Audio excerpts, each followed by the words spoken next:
Hey guys, it's Steven from Legit Tech Tutorials and the Green Engineers, and welcome back to my DIY metal mill series.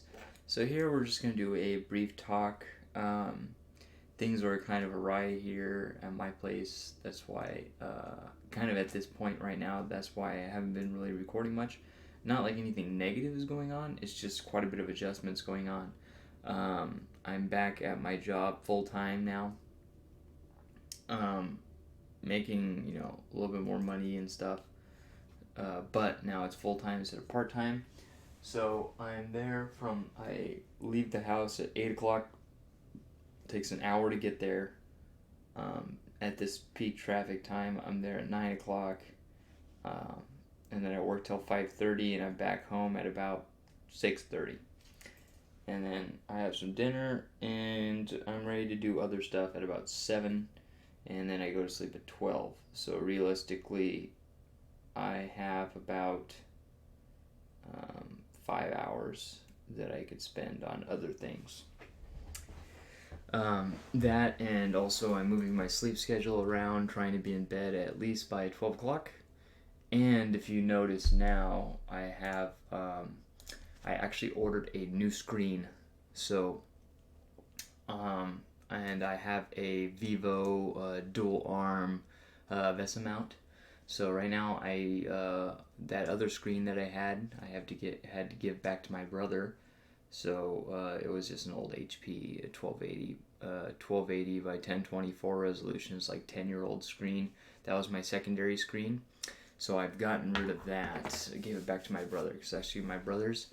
And then my brother bought a $1,200 Legion Lenovo PC with a 2080 and an i9 9900K, which is way better than the rig that I have here. But so I ordered a monitor. I ordered a 144 hertz monitor from AOC. Not the senator, but the company. And it's a G-Sync enabled, so it'll work with my 1063 gig and all that jazz. So right now my brother got to the package before I got home, so he kind of commandeered it, but I really don't have a lot of spare time, so I'm doing this. So right now I just have this single screen.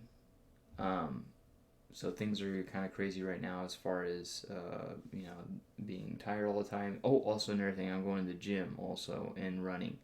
So going to the gym and running takes about an hour, and gym takes about an hour 15 minutes. Running takes about an hour, about 45 minutes. So altogether, if I have 5 hours minus an hour, so that's about 4 hours. I have about 4 hours waking hours when I get home to do other things. And this takes 30 minutes. So then I have 3.5 hours. So, plus, I'm doing a lot here, and what I'll be mentioning is I'm doing a lot in the garage. So basically what has to do here is now that I've gotten this new job, I would like to move closer to work. And obviously that's going to increase, because right now I'm at my parents' place, and that will increase my costs quite a bit. So I want to offset those costs by doing some machining on the side. And my mill is not yet ready, so what I am thinking of doing is I actually found a friend that has a Tormach that recently bought a Haas DM2. So he has the Haas DM2, which is about a $100,000 machine. He's had the Haas for 3 years. 4 years. He used it for 3 years. He hasn't used it the entire last year, and he's just been using this $100,000 DM2 Haas. So he's looking to get rid of it, and I'm looking for something that I could get started with right now, and something to learn on, and something that will depreciate a little bit over time, but not a whole lot. So it's a Series 3 Tormach 1100, and I can show you guys some of the things here. Oh, and also I have a fresh install, as you can see now. I have a fresh install here, and I'm going to kind of organize stuff a little differently.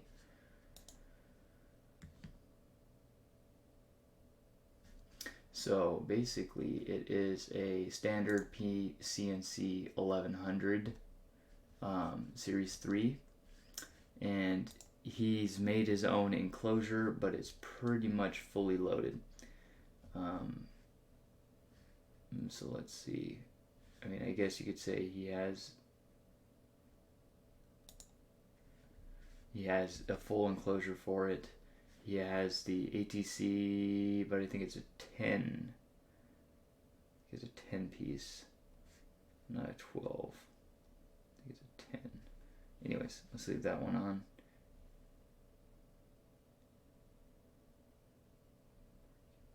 Path Pilot, wireless. I don't think he's got that. Jog shutter control. He's got a touchscreen kit on it. Waterproof mini keyboard. He's actually got the keyboard mounted inside of this piece, which is kind of cool with a little touchpad.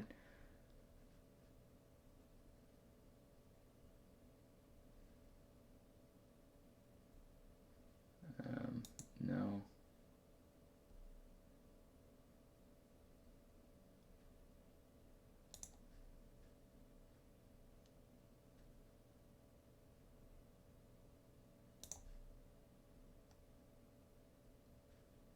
Yeah, he's got the foot drawbar.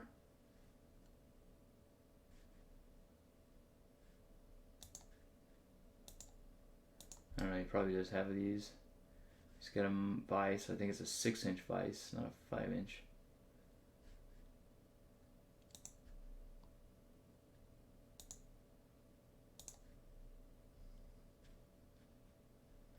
He's got a whole bunch of collets and all that jazz.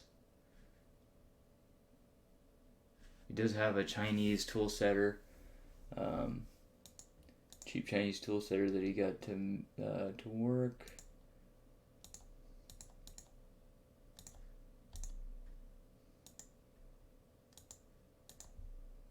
He does have coolant in there, so that should be about right. So yeah, that's about right. It's about $22,000 worth of equipment. He's really a good guy. He's had it for 4 years. He bought it. Previous owner had it brand new. So he was a machinist, and he wanted to start his own business on the side while machining for another small business. His boss found out and told him, "Hey, you have to get rid of this machine." So this guy that I was talking to bought the machine off of him, even though the guy had it for like 2 months, and then he put 3 years on it, about 1,000 hours of machining decently hard metals. He's done Hastelloy and stuff like that, but it sounds like he knew how to do the right feeds and speeds to not take as deep of cut. I have listened to Spindle and all the axes and stuff like that, and everything sounds pretty good. So, has it machined some hard materials? Sure. But that's also going to, it's definitely not as beat up as the ones at the shop.build. And I think he has way better skills now, especially looking at the status of his Haas and the condition that he keeps the Haas. He keeps these machines in very good condition. And he's used it quite a bit. He says that basically it paid for itself after the first 3 months. So, what does this have to do? Oh, also he's got a 4th axis on it too, so that's probably where the rest of this comes from. The rest of the 2200 comes from. So why does this all come into play? Basically, I'm going to be able to get this machine. That's probably what's going to happen is I'll have this machine, and it will just barely fit in a spot in my garage. Actually, we're renovating the entire garage to kind of update it and reclaim the garage, I guess you could say. So we're getting everything kind of back in order to what we need. So it's actually functional. And I'm going to take my car stuff out there and, only do maybe some sanding or stuff, maybe not even that in the garage. So kind of take all that stuff out of the garage, clean all the garage up. And then there's a specific spot in my garage that this thing will just barely fit in there between my water heater and the shelf, which is the spot that I was originally designing for this mill. So what does all this mean? Basically,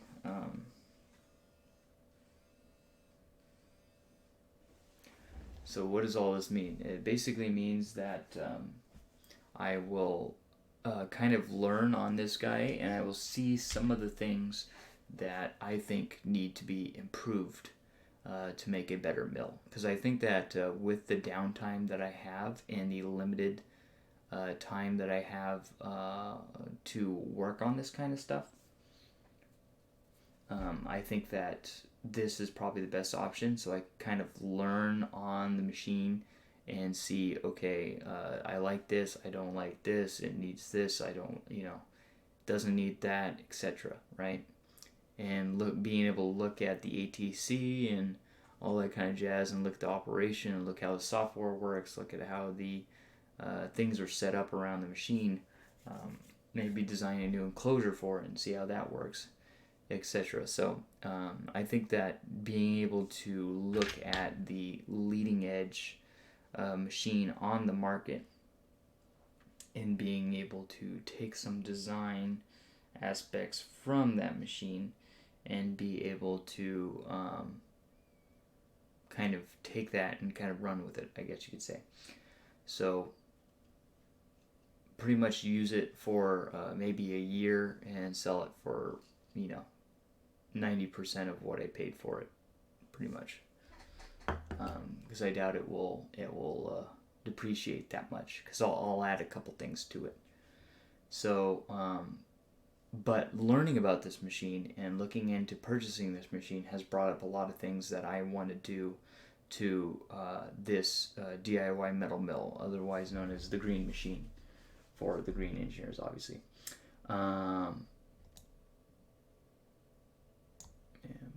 So number one is, this is an interesting thing, the rapid turn. So the big rapid turn, probably not just I'll probably have the rapid turn, or get the rapid turn for the Tormach, but maybe not necessarily have my own setup, more horsepower for my own mill. I'll probably get this for the regular PCNC. I don't know about the deluxe package.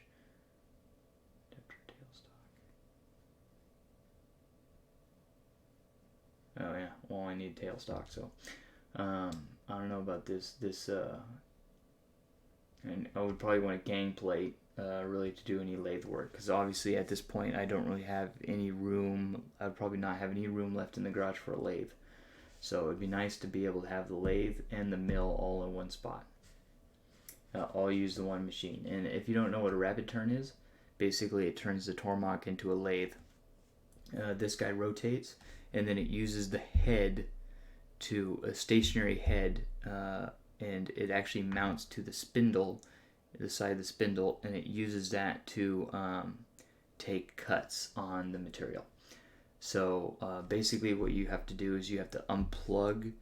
So it uses one VFD, which is variable frequency drive, and it plugs into off of your spindle and plugs into the rapid turn. So instead of the spindle turning on, the rapid turn turns on, and you use it to cut the material.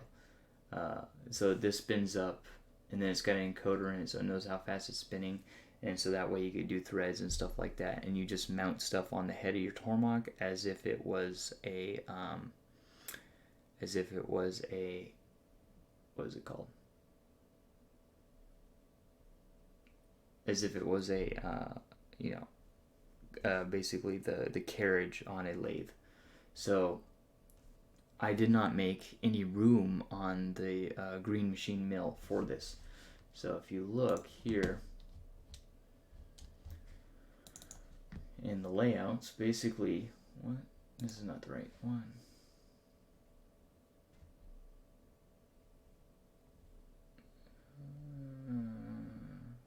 What the heck? Oh, I think it's, oh, there's.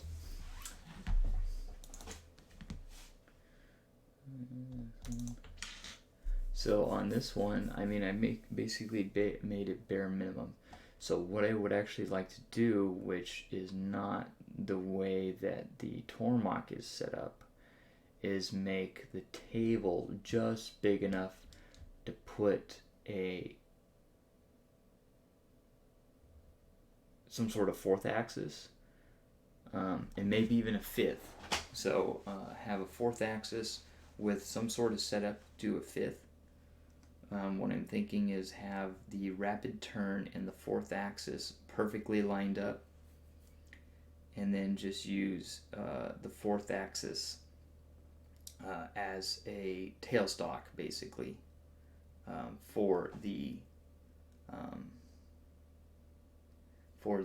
rapid for the, and that's another idea. Maybe instead of the rapid turn, I could just buy instead of a tailstock, I could just set the fourth axis as a tailstock,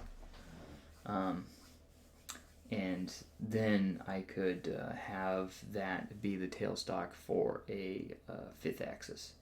So have some sort of rotation and spin, because as you know, I believe Tormach is not capable of fifth axis stuff, as far as I know. So basically, I need some room for some sort of rapid turn type system, and then a fourth axis, right? Whether or not I build the fourth axis, that's another thing, and I'll probably build the rapid turn, just so I have all that capability, and then it will probably be at the point where I'll probably want the what was that one? Path Pilot. I'll probably want the machine run Path Pilot. And then because I have a little bit more budget for this machine, I'll probably upgrade the spindle, use the big spindle, and obviously it's going to probably use I'll probably go out and spend the Highwind, so this might not be as budget as I was going to build it, but this is, this right here is what I would do if I wanted it to be budget. So probably instead of $1,500, I'll spend the $3,000, and I will upgrade it to servos. I'll use the what is it called? The company O-Drive. I'll use the O-Drives with the brushless spindles. I'll use those 1 horsepower each, so total of 3 horsepower, whatever. So I'll use those guys on here as well. And then, like I said, now my budget's probably $3,000 or so, which is not a lot of money for a mill.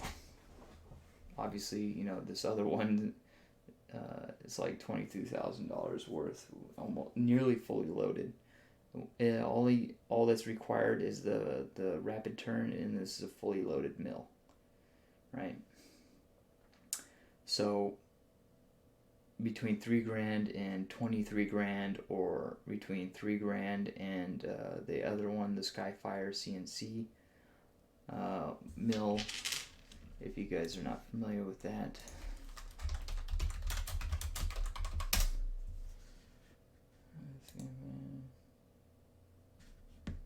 See, even this,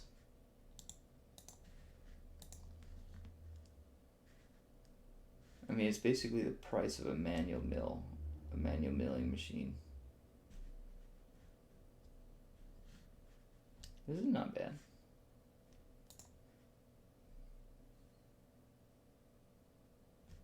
.5 inches, only 7 inches wide. Oh, and that's another thing. Also, because it will probably go into a new location, I have a little bit more room for the white travel. And same deal with this Tormach. This Tormach, the 1100, is about 80 by 60 by 80 inches. So it's about 30 more. It's about another 30 inches more than I was initially going to use, right? But it's definitely something that I want to kind of use, and basically what I'm going to do is I'm going to see what type of use scenarios I have. So, for example, over a year, I'll know what I machine most of the time, and I know what the size is. Do I need more table even though I'm traveling shorter? So I'm doing a lot of big plate and I'm cutting stuff out and kind of routing stuff out. Or am I doing mainly vise stuff? Am I doing, soft jaws? Am I just doing something that I could just do double back tape, do industrial double back tape, or the super glue work holding? Is that all I'm doing? Or stuff like that, So that will really determine what I need to do to build this machine for different job shop work. because I actually want 2 machines, or at least we'll see if I could get one to work, because I want something for, I know, because that's the thing about the green engineer stuff. I design stuff that works on my machine. When you do job shop work, either you can do the work or you can't do the work. They're not going to design the work to fit on your machine. So you only have a couple options there to do that. So that's why it is something that you have to really think about. So maybe what I would probably do is I might even keep the Tormach and then make this mill, and then this would be like a second mill, maybe. And then the Tormach will be exclusively making parts for different companies, maybe even just Applied, or maybe a couple drone companies or something. And then the other machine is just for making a green engineer product. So I would say that would probably be more on the Tormach side, because the Tormach could do pretty much what I designed is designed to be made on the Tormach anyways. I don't have anything that's bigger than the footprint, and everything that I make is small. I make it fit inside a 12 by 12 by 6 box. So everything that I need can fit inside of that surface. But kind of something like this, and then design enclosure and stuff like that, and then use a spindle like this spindle here. They're about $600 spindles. And then use a brushless motor for rigid tapping and all that jazz. So altogether have 4. So I need 4 motors. So I need 2 O drives. And then run either Linux CNC or run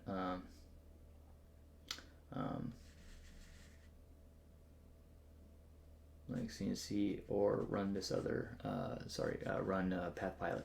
That's another thing, is do I actually need a keyboard? Do I want knobs? All that kind of jazz. Or do I want an industrial controller? Oops. Sorry about that. Let me get that. Another thing I'm thinking about doing is De Anza, which is my local community college near work, has a machining program that I might do with Haas's. And then, I think I actually have a couple different controllers, but from there I'll also be able to figure out, do I want some sort of industrial controller, or do I want Linux CNC or whatever, right? So I'll get a lot of exposure with Tormach, kind of PC based stuff, and then if I do that, I'll get some dedicated controller based stuff. So that is kind of my plan. The timeline that I'm looking at, so the timeline is looking like basically the only place that I have, and that's another thing, is that if I do the schooling, then I'll have some place to make this stuff. Because obviously it needs to have something pretty long to be able to make it. But the other thing is I need to be able to, if I do it at the school, which is every Wednesday, then I need to go around when school is in session. And so school's about to be out of session again in December, and then it's going to be back open in February, I think, something like that, or late January, something like that. I think it's about a month and a half off for winter. And then I have 4 months until that's over. So, so basically I have like another 2 months to keep working on the design. Oh, actually another 3 months. Another 3 months to keep working on the design. And then about another month or so. Because basically I want to have it looking at least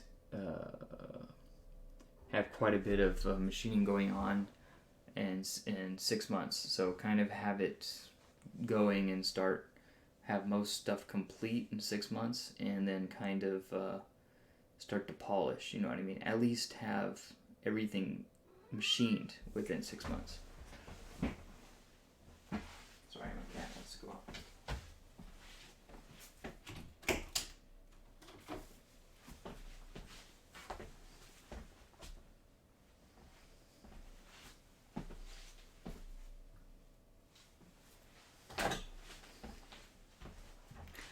Because then at that point, then I need to do testing, then I need to do, then I need to make the housing and all that kind of jazz. So it's really probably going to be a year process, which is really how long I planned on having the Tormach, or maybe 2 years or whatever. But I mainly just planned on starting out with the Tormach, which is just like what most people do. They start out with the Tormach and then they upgrade. But really, I would like to, because I feel it, and we talk about it all the time at work, needing to be able to machine stuff, how much, and then I'm one of the guys that, like, sees some of these quotes coming in from the suppliers, and they just make in a lot of extra money on top. And some of them is where well, not me, but the company's even supplying the material. And it's just pure profit, obviously, besides, paying people and the facility and electricity, blah, blah, whatever. But,